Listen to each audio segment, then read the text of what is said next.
сте разбрали, дискусионният панел ще бъде на английски заради нашите гости. След като преминат въпросите и първоначалната дискусия, ще ви бъде дадена възможност да зададете вашите въпроси. Има 2 микрофона, които колегите ще ви предоставят на разположение. Моля, който има въпрос с вдигане на ръка, за да могат да се ориентират и да ви ги предадат. Okay. Hello and welcome from me too. I have a question for all of us, all of you. What are the biggest challenges for the companies regarding the digitalization? Right, okay, I'll leap in.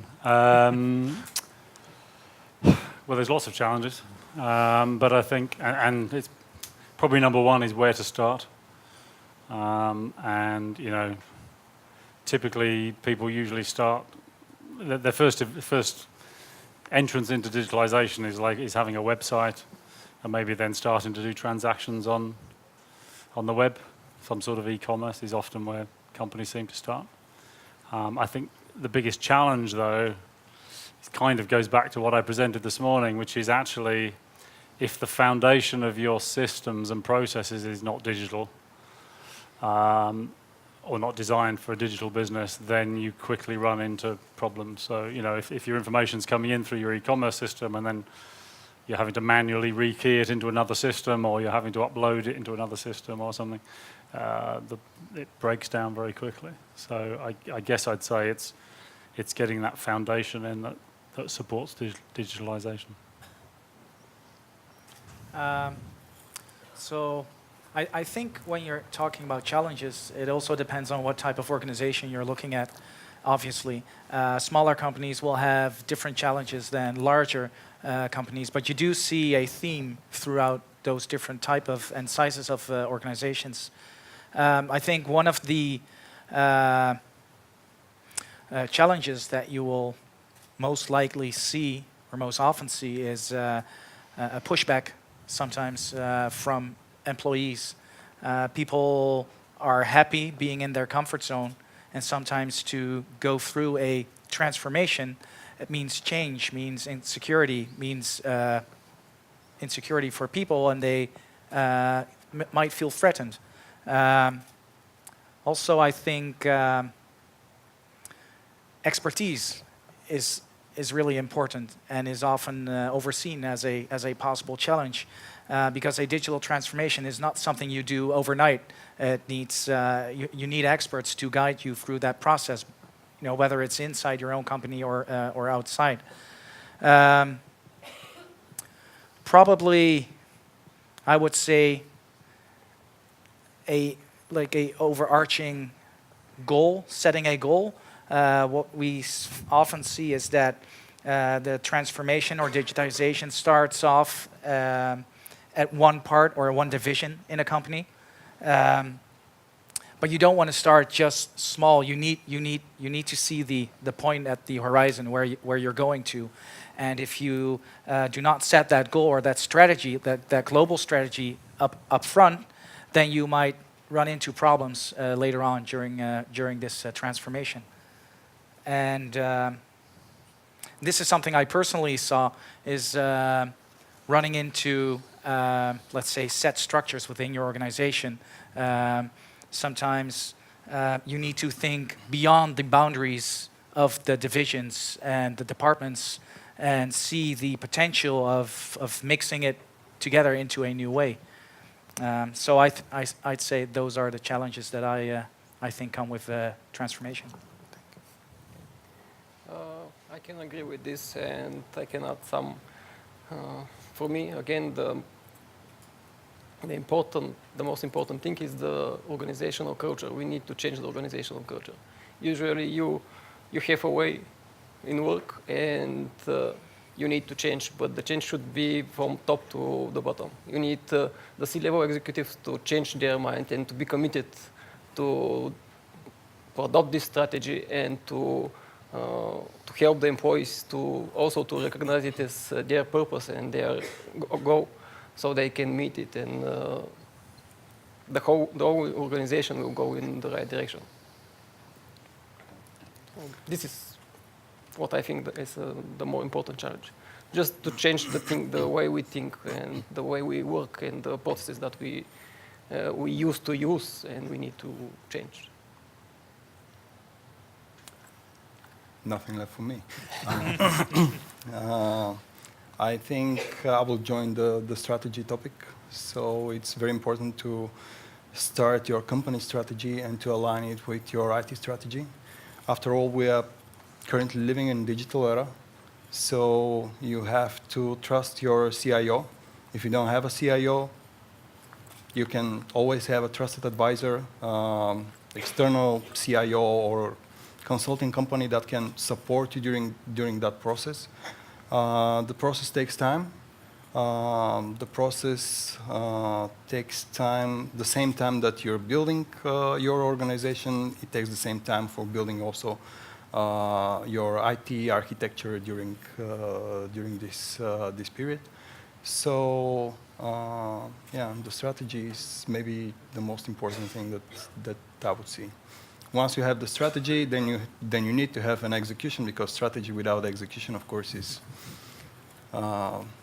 nothing, dead end story. So yeah, I would come with the strategy as well. Okay, David, you cover a big region. It's like Europe, Middle East, and Africa. Regarding the digitalization, what are the differences between these three parts? What are the specific things? Yeah, it is a big region. I keep having to tell our American company that owns us that it's 120 countries, which is more than half the countries in the world. So it's a crazy rise. But that's mainly due to Africa, I guess. Well, exactly. Yeah, no, Africa has a lot. So, and it's kind of hard to kind of generalize, but yeah, you know, inevitably some of the Western European countries are quite advanced. The UK is, you know, a little bit behind the US, but not far. Some of the other Western European countries are definitely, you know, very advanced in that digital kind of journey. But then you get surprised by areas. You know, I mean, the Middle East is also moving very, very fast, and they have the benefit of a lot of money, which always helps. Let's face it. But you know, there are countries in Africa actually where the mobile networks are so strong, or you know, and the use of mobile is so strong because there's no other infrastructure. There's no fixed line telephones. Everything else is difficult. So you'll find pockets of countries where mobile usage is so high that actually that leads to opportunities in kind of in the whole digital area. And similarly in Eastern Europe, I think there are certain areas there where mobile is certainly advanced, and therefore mobile commerce is starting to emerge, if not, you know, reasonably advanced. I think in terms of widespread digitalization by businesses, I think there's still a long way to go in Africa, most of Africa, and in a lot of Eastern Europe. I think people are just starting that journey. But that's exciting. I mean, the great news is lots of other people have done it. So there's a good opportunity to learn from other people. It's a good opportunity to, you know, leapfrog all the pain and the disasters that everyone's gone through. So I think it's not a bad thing. It's just a reality of, you know, of history. And speaking about Eastern Europe, how about specifically Southeastern Europe? I mean, really, our region here, comparatively to, let's say, mature countries, to the West Europe. Yeah, I think, so the good news is you're having events like this. So, you know, at least people recognize that digitalization is important. I think, you know, and it seems quite frightening, but it's a pressure that you can't really resist because of the influence of the rest of the world, of the US and other countries. I think the exciting thing here is, you know, you've started on that journey. You've got a lot of very smart, tech-savvy people, especially coming out of the universities, you know, starting to, you know, start up new companies, working in some of the, you know, the outsource centers and so on here. I think those sort of people will help drive that digitalization of the country. I think more generally, the adoption of cloud and those sort of technologies is definitely at an earlier stage. You're going through a process that probably Western Europe went through a couple of years ago, but that's fine. You'll come out the other side, very quickly, I'm sure.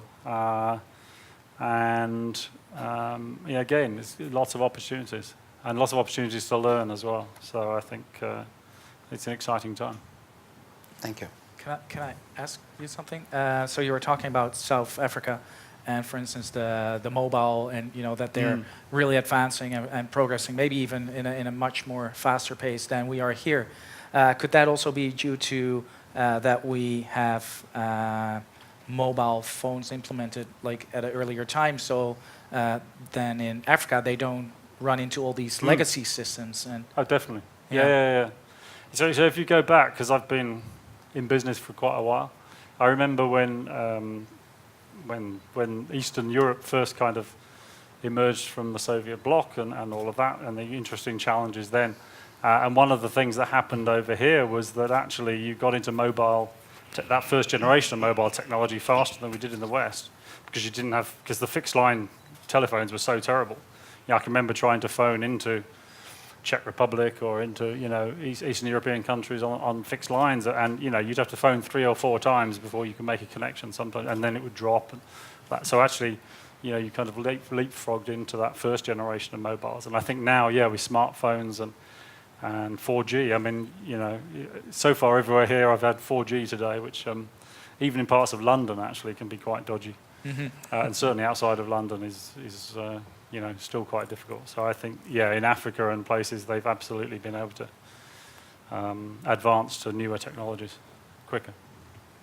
Okay. There's an advantage to not being the first to any technology, I have to say. If I may add one more question. So during my time at basically your current company, I saw Africa was really booming. Is there any threat that actually Africa will go beyond Eastern Europe in terms of digitalization? Interesting. I don't know, actually. I think there's a lot of excitement around Africa, but there's also a huge amount of challenges, structural challenges, political challenges, all sorts. And I know there are political challenges and all structural challenges in Eastern Europe as well, but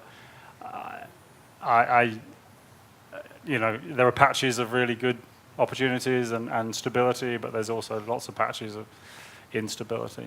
I think Eastern Europe has a better opportunity to move forward. I think it's a bit more stable. I know everyone has challenges, but hey, I come from the UK at the moment. We have Brexit. In 6 months' time, we're going to leave the European Union, and nobody knows what it's going to look like. It's the most frightening time I've ever been through. So we all have instability. But I think Eastern Europe generally, I think as a sort of area will move forward probably more stably than Africa. Okay. In extension to that question, do you have an opinion, or how would you see when you look at the Middle East compared to this region or Eastern Europe? Because I'm asking because I sometimes go to the Middle East as well, and what I've heard is that, for instance, Saudi Arabia. Well, you already joked about there's a lot of money there, but currently they are also really focusing on technology. From what I've heard, do you see that maybe as a threat from your position? Well, for us, selling systems is an opportunity at the moment. So our Middle East operation is booming, I have to say. It's doing very, very well. Again, you have political instability, like things that have happened just recently in Saudi, which makes things a little bit difficult. But no, there's a big focus on technology. As a region, they've woken up to the idea that oil is not going to be around forever. So they actually want to develop, they're actively trying to develop other industries, and technology is always an attractive industry to be able to grow pan-regional, global organizations. So they're putting a lot of money behind it. So it is, a very interesting area, definitely. I will give the ball back to Daniel then. So if you said you're traveling a lot as well. So how do you find the difference between mature countries, Eastern Europe and Middle East, for example? Well, actually, I kind of relate to what's just being said. And I'm personally So I haven't been working in the Eastern European region for that long, since the beginning of this year. But it really surprised me of how far technology is, or education, or the knowledge of all the possibilities. So yeah, I think there's a great opportunity everywhere in this region. Thanks. Okay, Daniel. You have participated in a lot of projects, a lot of challenges. Do you have an impression that the companies in general, they tend to implement the full IT strategy, or it is more common to make it piece by piece in the time? Like tendency. Okay. So I think it should be a more focus on the larger IT strategy, or a complete IT strategy within the company. I think when you were asking the first question, I said that one of the challenges is actually creating a company-wide or a global IT strategy for this transformation, or digital transformation that is needed. And I believe that, so that's also part of my answer, I guess, to this question as well.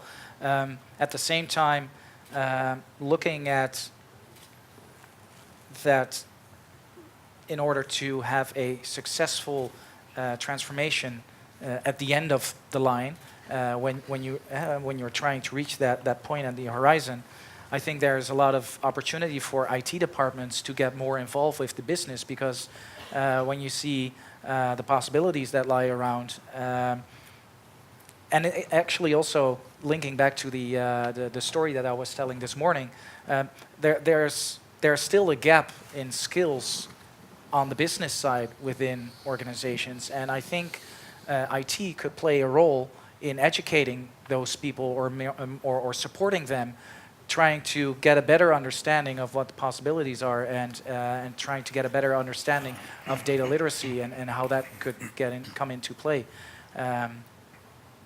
Yes. Okay, thank you. I think, sorry if I can add, and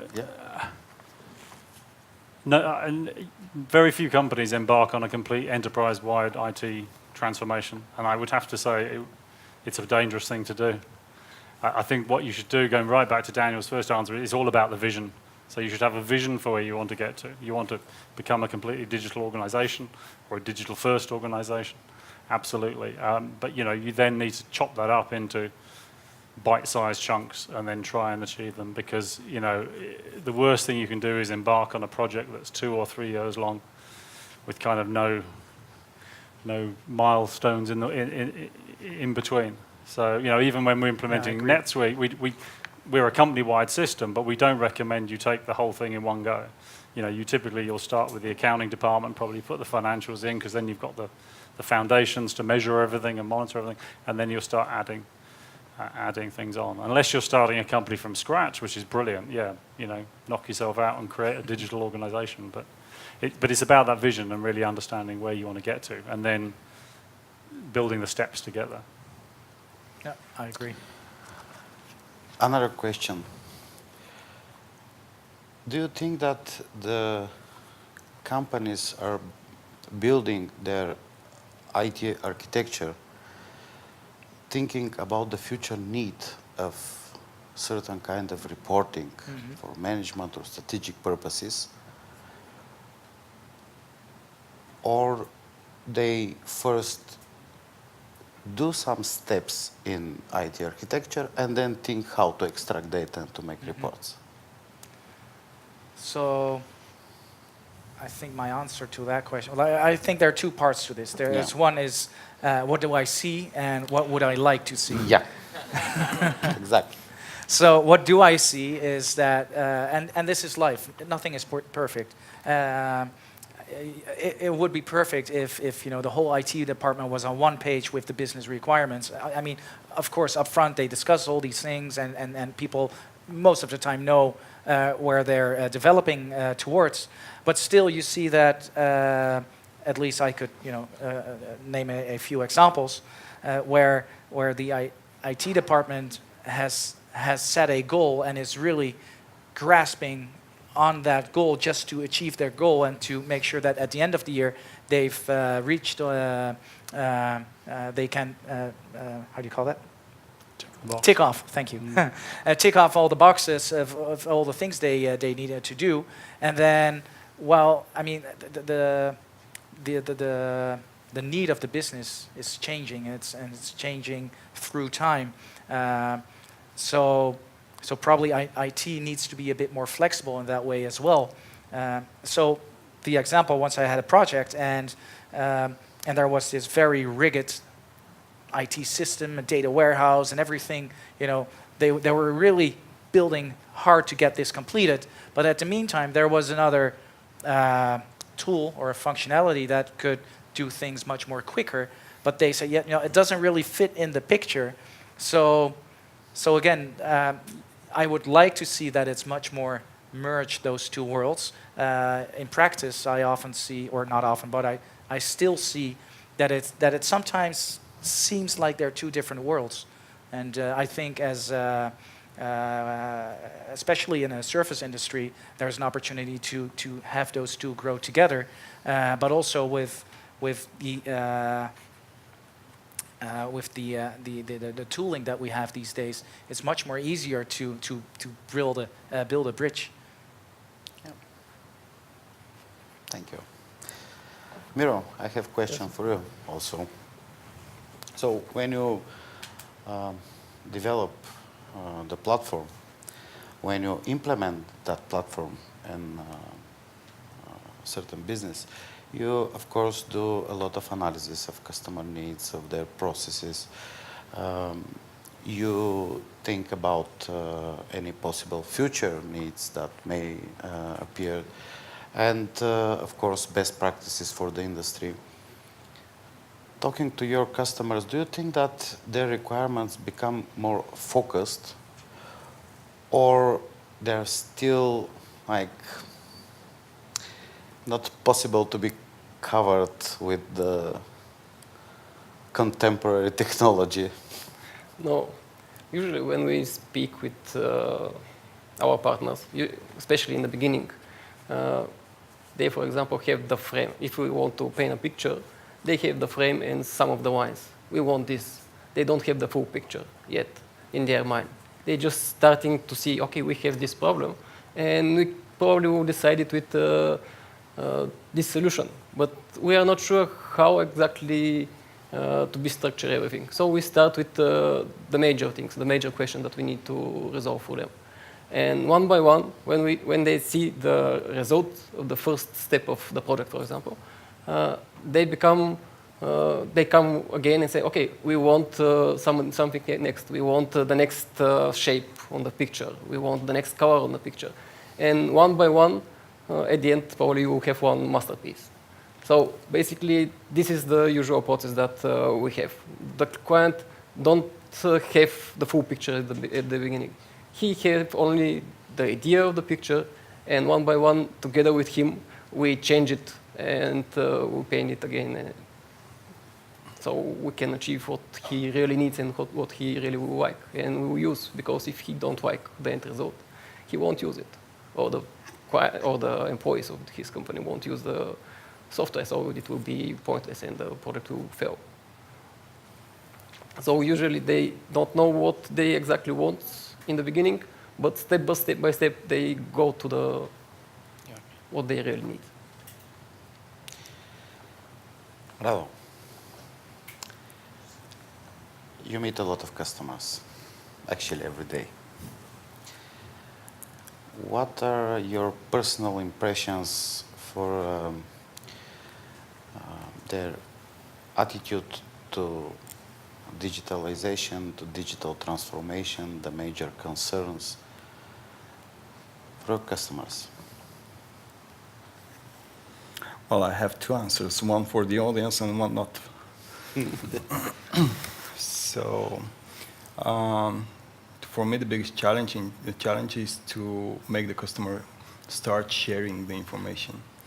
Actually, at least in our region, I don't know about the mature countries, but at least in our region, sharing is not a common practice, and this is a challenge for us. This is actually an action from customer side that turns us into salespeople instead of consultants.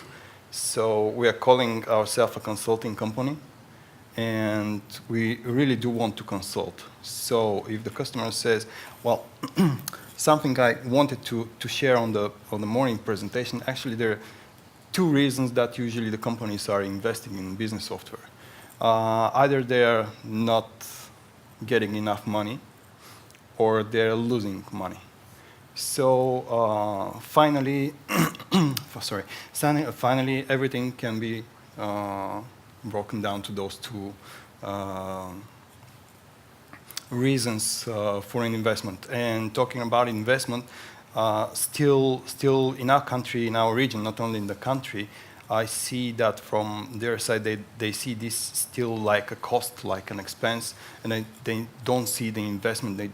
They don't talk to you about how they will receive the return of such an investment. So it's challenging, and I believe the sharing the information is the most challenging part. So if they share it with us from the beginning, it's going to be a different story, I believe. And I can give many examples.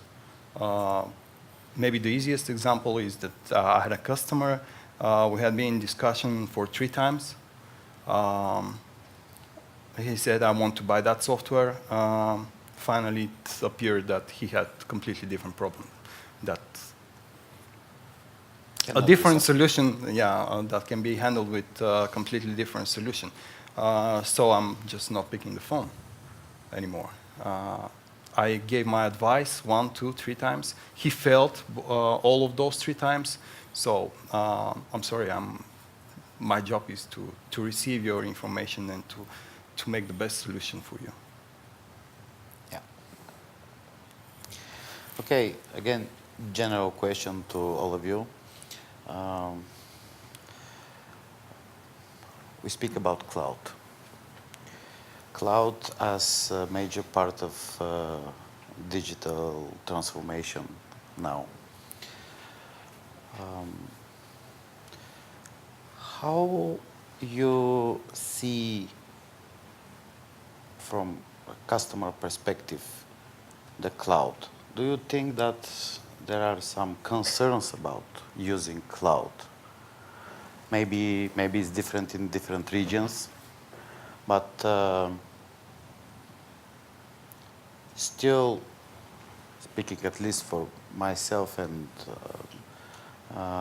our communication, there are some concerns in the customers about using the cloud.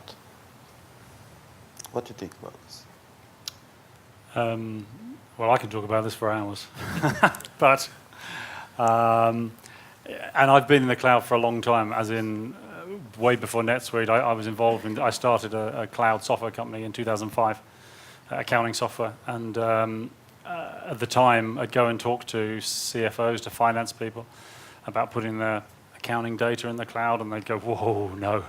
I never put my accounting data in the cloud, and I'd go, okay, that's interesting.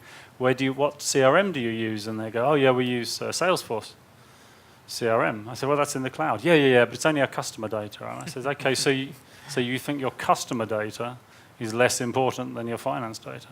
Interesting.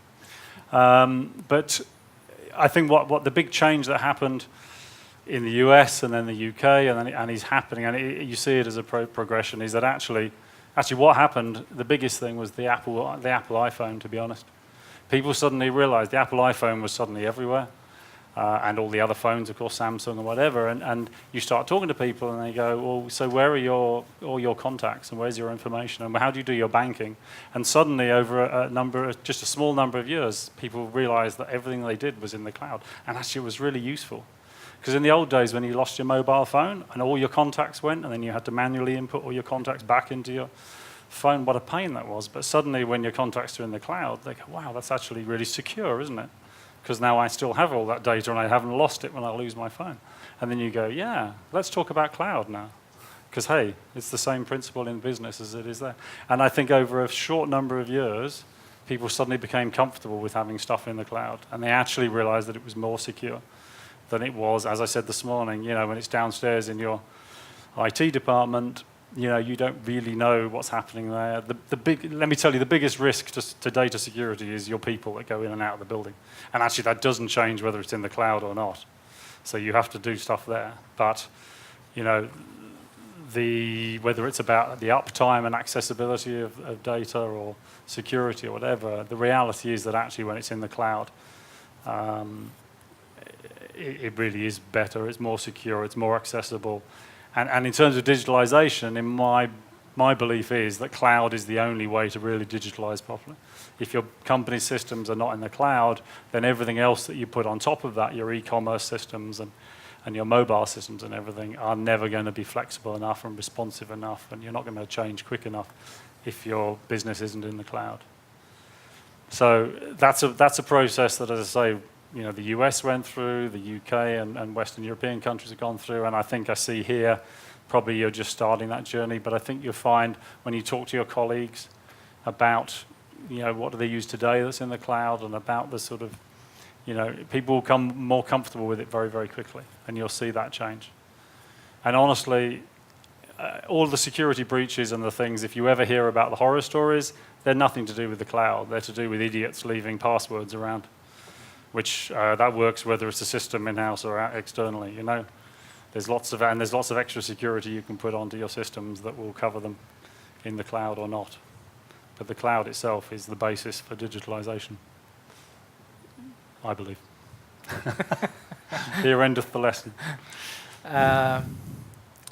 Looking at cloud and investments in cloud solutions, I think, not sure whether it was last year or this year, but there was I read some article, and it said that when you look at investments for on-premise solutions or cloud solutions, that I think this year we are reaching that tipping point where investments in cloud solutions are actually bigger than on-premise solutions.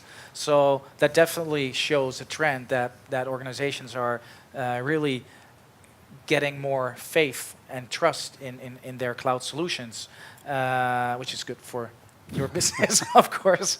But we also see, looking at Qlik and our products, they can be placed both on-premise and in a cloud. But what we notice is that although there's a trend where organizations start to invest more in cloud, people are still a bit hesitant with putting all their data in the cloud. And whether this is just time, or maybe there will always be a part of data that will just stay on premise because they will never leave it in the hands of somebody else. It could be an emotional thing. Maybe this will change over time. But the fact is that we do see that although people are investing in cloud solutions, they still have data on premise as well. So what we are now working towards is more a hybrid solution. So that's kind of like our answer to the trend that we're seeing, and that people are not fully emerging into the cloud. So what we are investing in now is or proposing is a hybrid solution where you have a combination of both on-cloud and on-premise solutions, where it actually doesn't matter where your data is residing, you'll always get that same experience, that same analytical experience. And people are liking that. I can add something about the hybrid solutions. We had clients who asked us, okay, can we use your software as a service, but we want the data to be stored in our premises. So basically they want some hybrid solution where they can use the software, the functionalities, but they want the information to be stored in their premises. So you basically need to make connection between the software that you provide, the service that you provide, and to have data storage in their premises and store the data there. This is something that they also search as an option. But again, the big question here is how secure is it? For example, we work with National Gallery of Art. It's a government institution in US, and it's very hard to have something on cloud for government institution. And actually, our solution for them is on government. So it shows me how advanced are they. And in Bulgaria, I don't think we are not on government level at all. Even on organization, private organization in Bulgaria, they prefer to have everything on premises. There is this fear of losing data or storing data, and this should be resolved. I find this strange, I really do. I mean, I understand it, I really do, as I'm not being glib, but if you have data that's on-premise and it's linked to something in the cloud, then there's a link. And if there's a link and you can get to it, then someone else can get to it. So the only secure data is put it in a server in a room with no connections. Don't have any wires connecting that computer, and just go in every day and print out what you want and take it out. You know, as soon as there's a connection, someone can get in. So that isn't the issue. Sort out your security. You can have two-factor authorization. You can have multi-factor authorization. We have defense level. If you want to pay, we can give you US defense level security, which means it's almost impossible to get your data, even as a user. But we can do it. Yeah, so whether it's in the cloud or not is actually irrelevant. If it's a connected computer, then there's a risk. You've just got to manage that risk. The other side, though, is look at the opportunity. The opportunity when you're in the cloud, if all your systems are in the cloud, which means they're always up to date, so you're not using software that's 1 year out of date or 5 years out of date, you're using the latest software, which means you're right up there with the whole world in terms of the capabilities of your systems. Massive opportunity and a massive benefit to your business. But also a point to that is that in order to have this work, you need a proper technical infrastructure, of course. And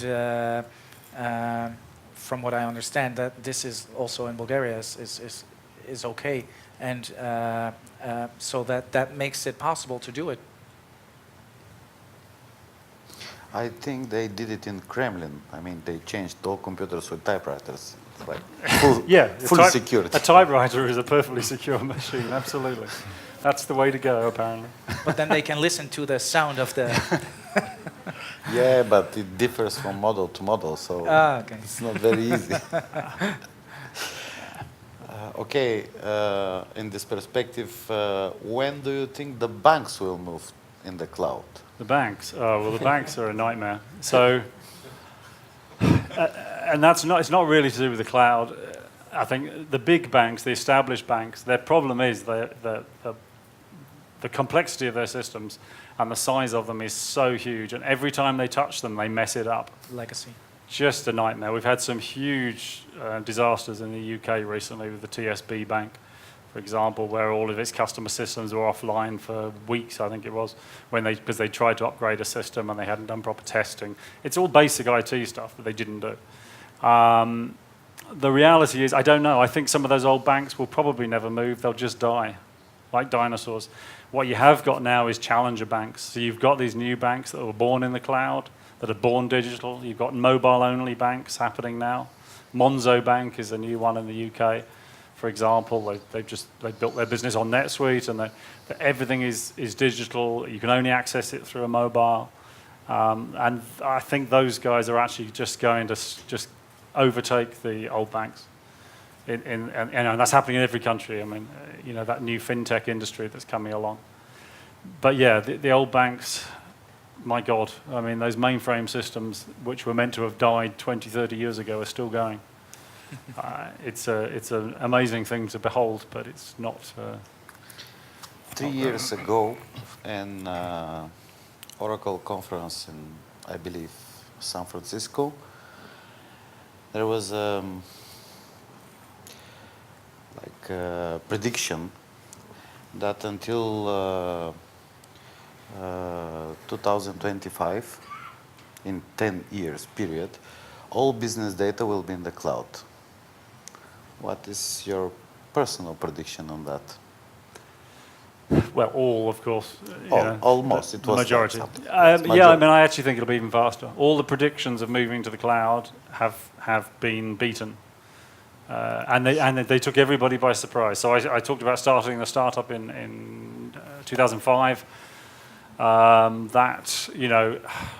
2005, a group of cloud companies started in the UK, and we used to meet in a pub which is a very British thing, in London every month and talk together, not to form a cartel, but to say, how are we going to get finance people to accept the cloud? Because we were all struggling.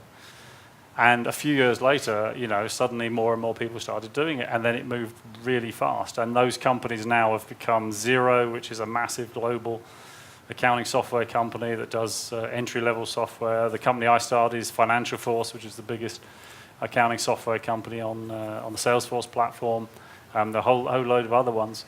And it went so fast that it overtook all of the software companies.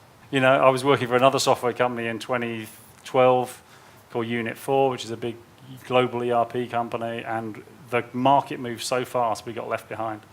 And we had to bring private equity in to buy us off the stock exchange because the cost of changing all of our software to cloud was so expensive we couldn't stay on the stock exchange because our profits just disappeared. It's a massive change, and it's always happened faster than predicted. Every time people predict it. So I would say it would be before 2025, to be honest. I don't see anybody now buying ERP systems, certainly in Western Europe and many other markets, that aren't cloud. By the time you invest in a system now and get it up and live and running and really working in a year's time, 2 years' time, it's going to be out of date if it's not in the cloud. My prediction. I may add something about the customers being afraid from the cloud. If I may. So people are using cloud every day. So they're using Facebook, they're using LinkedIn, all their phone data is connected with their Gmail, Google account. And sometimes they're even afraid what data has Facebook for them. Come on guys, you have shared that data voluntarily. So using cloud should not be any stress for the customers. Data is secured. If the data is not secured, none of those companies will offer you such service, because if there is a security issue, the company will just go out of the business, and so they don't want this to happen. So you have NetSuite, you have Oracle, you have Microsoft, you have the three-letter German company.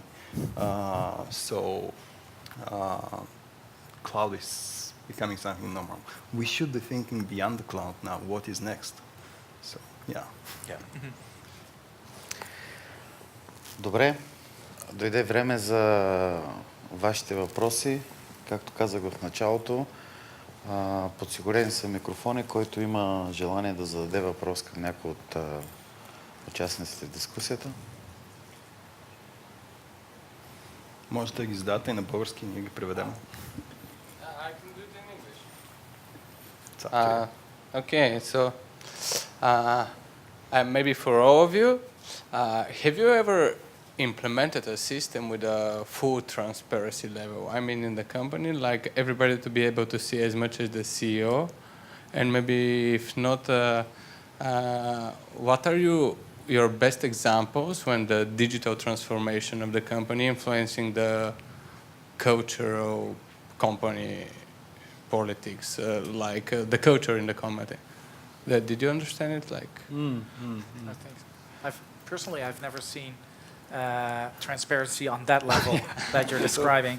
Also, I don't think that's probably, maybe for smaller companies, but as soon as you get more to the enterprise-size companies, I think it wouldn't even be really possible, because there is this tipping point where you get into strategies and directions of a company where you just can't, where there's a danger of having all your information out on the street. If you have a company of 10,000 employees and maybe there's one really angry one that would walk outside. But that's just a personal thought right now. But I haven't seen that level of transparency. Have you? No. There's no technical reason why not. No. If you use NetSuite, you can open it to everybody. Yeah, it'd be really simple. But yeah, you'd have to work out what the benefit was, I suppose. And if you're brave enough to do that. I think, so maybe the second part, what's the best example of the digital transformation, like bringing good change to the company culture, and all the processes inside the company? I think there's, I've seen lots of examples of that. I think, I mean, the most interesting companies to me are the ones that start digital, which is not quite answering your question, but there's some amazing examples now of people who are going into industries and just transforming the industry, you know, really disrupting them by building a completely digital business. So one example, really quickly, but I just love it, and this is a customer of ours in the UK. He started one of the first online footwear businesses, so selling shoes online, which people always thought for ages would never be impossible because people want to try on their shoes, but they did it. It works very well. His brother actually carried on running that company. He went off and he thought, what industry could I digitally disrupt and transform that no one could think of would be possible? So he went for building materials. So these are people who sell sand and cement and bricks and timber to the building trade. And it's a really old traditional business, and you know, because you're moving big stuff around, and it works in very traditional ways. And if you want to go and get a discount, you have to go and you know the guy who runs the, you know, who's the manager, and he gives you a discount, and you pay cash, and it's all very old-fashioned. And you think that's never going to be digital. You can never find out what the prices are because they're all negotiated one-to-one. And he has built a complete business, all online, all on mobile actually, that's digital. So that you can look on your phone. If you're a builder, you look on your phone, you get all the prices. They're the best prices, you don't have to negotiate them. You can order what you want on your mobile phone, bang, and you can select a delivery time within a half-hour slot. I need this on site tomorrow because I'm going to have all my team there. Brilliant, I'll get it at 9:30 in the morning, bang, and they deliver it at 9:30. Or I go down, I drive my van down to the depot, number recognition as you go in, it flashes up, go to bay 2, you go to bay 2, they deposit all of the materials you've ordered onto your van, you go and pay, you've either paid on the credit card, or if you want to pay cash, you go to a kiosk, you put in your number, you pay the cash into a kiosk, so nobody touches cash, because in those businesses, cash goes missing all the time.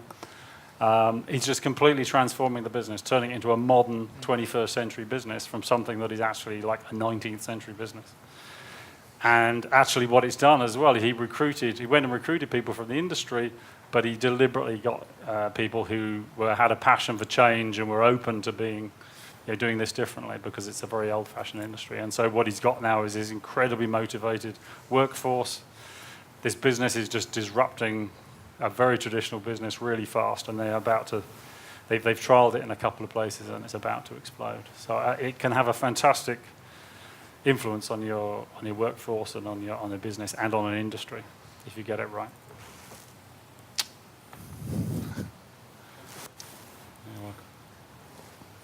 Други въпроси? И аз имам въпрос, ще го задам на български, може. Една голяма част от системите и решенията, свързани с дигиталната трансформация, която предлагате, е репортинга. И чух за Data Warehouse и проблеми, свързани с това, какво решава един или друг проблем. Колко от клиентите ви търсят аналитики отгоре на този репортинг и колко от тях са готови да платят за prescriptive аналитики? So the question is, how many of your customers make the difference between predictive and prescriptive analytics, because the sufficient part of your portfolio is really reporting and analytics on top? And how, what is the willingness of the customers to pay for that analytics? Is this to me? I hope so. Yeah. We all agree. The difference between the descriptive and predictive analytics, I think is an important one to actually be aware about it. I think we are seeing a trend that people are becoming more aware of the difference between the two, descriptive, looking back, predictive, looking forward. What I wanted to say about, what was the second part? And customers adopting it. When you look at our software, we have now the integration possibilities. You can integrate, for example, Qlik Sense with statistical packages like R and Python predictive models. So there is now a jump on that train to start using predictive models. And I think actually on the site that I was promoting this morning on data literacy, which also has to do with this, because the more people understand how data works and how to look back, but also how to look into the future with the help of models, the more people understand that, the more they can use it. And there's a very nice use case. I believe it's on that site, but it's about where the police uses all this data and then start integrating predictive models to their police work, to say in short. So we are seeing customers adopting it in a faster and faster pace, or embracing it is probably a better word. I may add something that for the last maybe 10 years, I've seen a lot of customers looking for that type of predictive analytics, both on operational and management level. So things like demand planning, for example, which is the operational level, forward-looking analytics, and like what-if analysis, which is the management forward-looking analytics, like, let's call it this way, are becoming more and more popular within the customers. When they have reporting system of any type, they're asking themselves the next question is what if? So, yeah.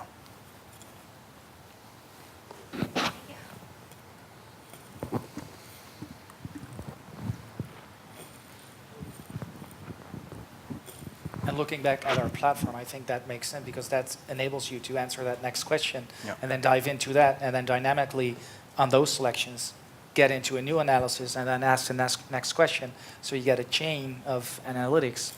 So if I may add sure. something, there is also a different type of analytics, which is real-time decisioning analytics. So most of the companies that we are actually interacting on daily level with, those are the mobile operators, for example, they're using such real-time decisioning so that their employees can offer you the next best offer.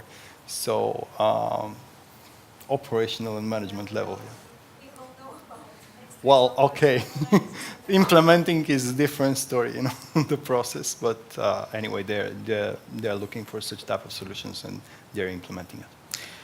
Okay, we have one last question because I have a more like specific question for you, because as I saw, and all the things that we are discussing today are straight to the point, straight to the moment that we have to embrace all the advantages and challenges in front of us. But we are from bank business, and I was really confused when you said that banks, I mean traditional banks, big banks that are not, how to say, in a cloud, they are going to die, like the dinosaurs. I mean, there are still some chances for them to transform and embrace the future challenges. So my question is, what is your personal opinion about the ways for the banks? I mean, for future opportunities in front of banks. In this part of business. That we have some guests from the bank. I should have checked, shouldn't I? No one was from banks there. Okay, so I was probably a bit glib when I said they're going to die. I think the one thing banks do have is they have scale, they have resources, they have huge customer bases. So there's a couple of things we're seeing with banks. One is that they are buying up the fintechs, actually. So a lot of them are watching what these new fintech companies do, and then they're going out and actually buying them and then using that innovation on their business. I think the reality is it's hard for them to innovate their core systems. And actually, you could argue when you're at that scale, do you need to put all that data into the cloud? Because banks are slightly different in terms of businesses. They're not going to move at the same speed or scale as many other businesses. What matters is what's around the outside. So it's the customer experience. So customers now demand, they want to do it. I do all my banking on the mobile. I don't want to ring a bank because it's just, I spend ages on the phone waiting for them to answer. I want to do my banking at 2 o'clock in the morning because that's when I have time, all of that stuff. So it's about customer service. It's about the sort of add-on products that they can give. And a lot of that is being developed now, around the outside with really exciting digital transformation. And in fact, some of the banks are starting their own incubators. They're encouraging innovation within the bank. So I think, yeah, they won't die, I'm sure, because they're so big. Actually, you're probably too big to fail, as we discovered a few years ago. But I think what they're discovering is that actually touching some of those core systems is almost, it's too dangerous. They're so kind of complex that they're going to start innovating around the outside. And maybe at some point they'll replace so much of those core systems that they'll be able to retire them. As the business. Like you said previously, just start from some model and then adding to the... Yeah. And this is the right way for it. Yeah, Okay. absolutely. Thank you. Thank you. Thank you. Добре, с това дискусионният ни панел приключи. Ще имаме нужда от няколко минути, за да освободим отново подиума за следващите презентатори. Благодаря ви.